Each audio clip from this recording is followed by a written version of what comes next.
What are you doing in one of those lame arcades next to a movie theater? Although, actually, this one's not that bad. It's probably better than most of the ones I've seen. So I just saw a movie. My sister wanted to watch. My sister wanted to watch.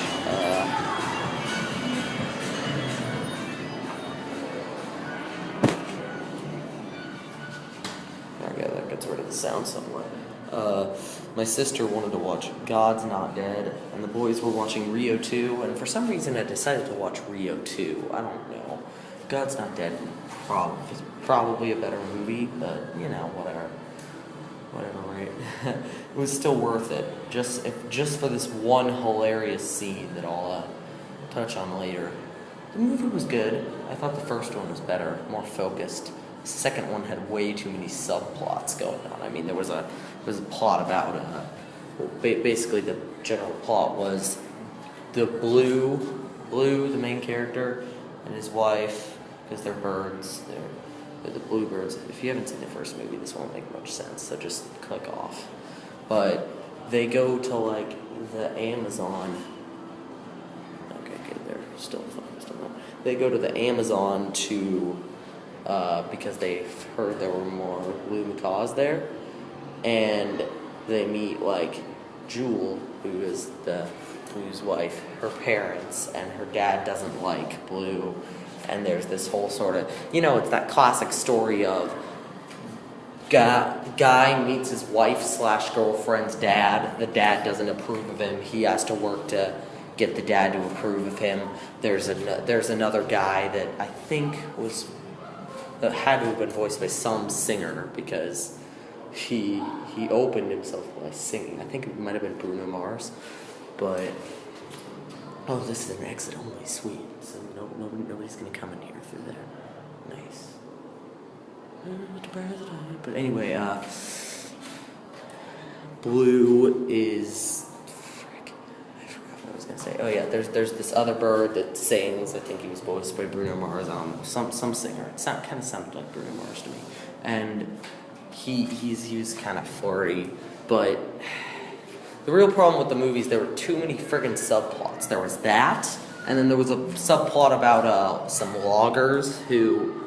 illegal loggers who wanted to stop Linda and Tulio, I think his name was, the owners of Blue, from because they were the ones who discovered there were more blue macaws. They want to stop them from discovering their logging industry, and then they discover them and they get tied up by the loggers, and then all the birds start attacking the loggers.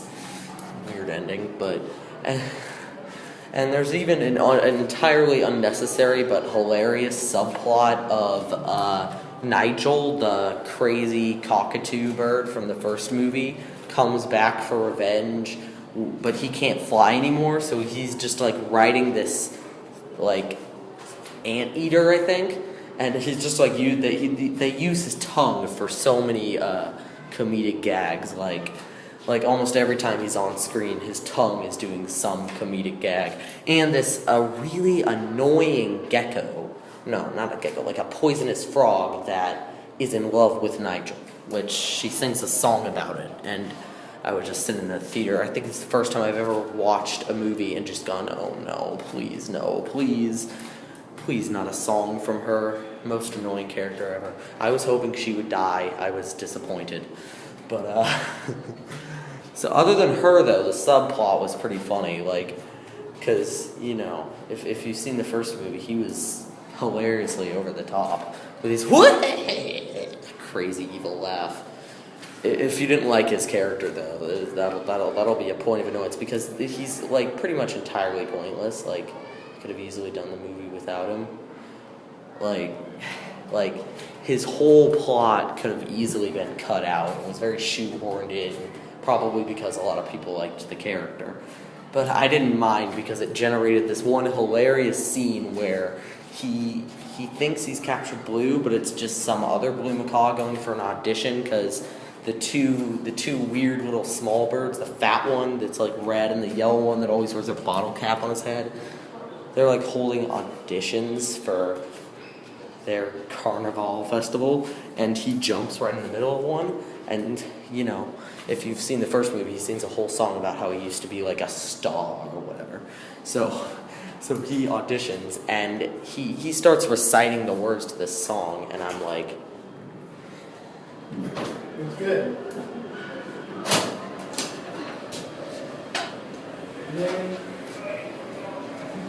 people walked through. In the exit only door of the park, and then I think somebody else is walking out, so that's wonderful.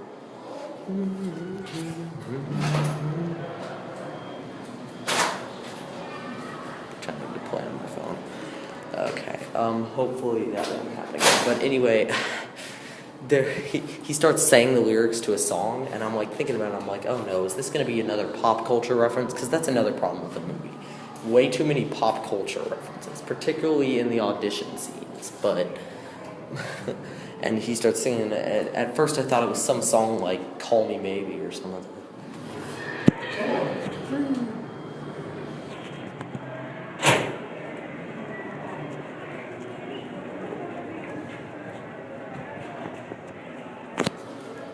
Sorry, exiting people. Hope that doesn't happen again. But anyway, I'll try to make this fast so that doesn't happen again. Anyway, and then at first I thought it was some modern pop song that was going to be horrible, but no, it was actually "I Will Survive." I will survive. He just started singing it, and it was friggin' hilarious.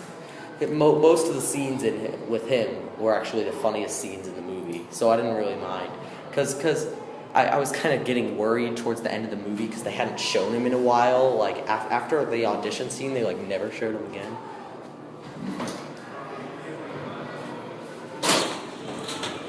And they had this plan to,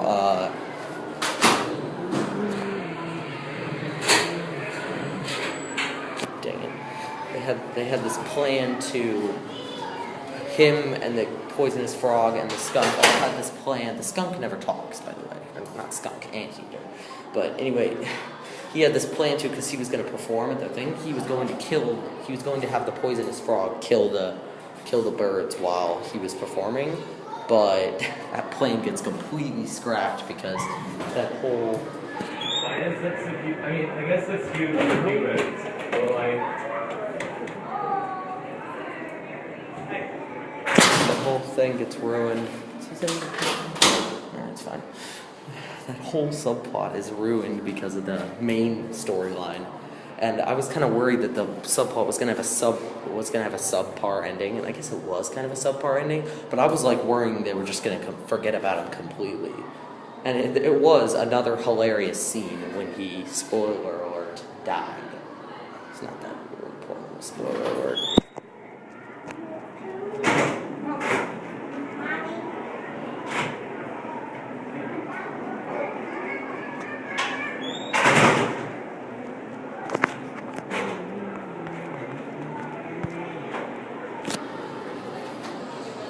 But in really,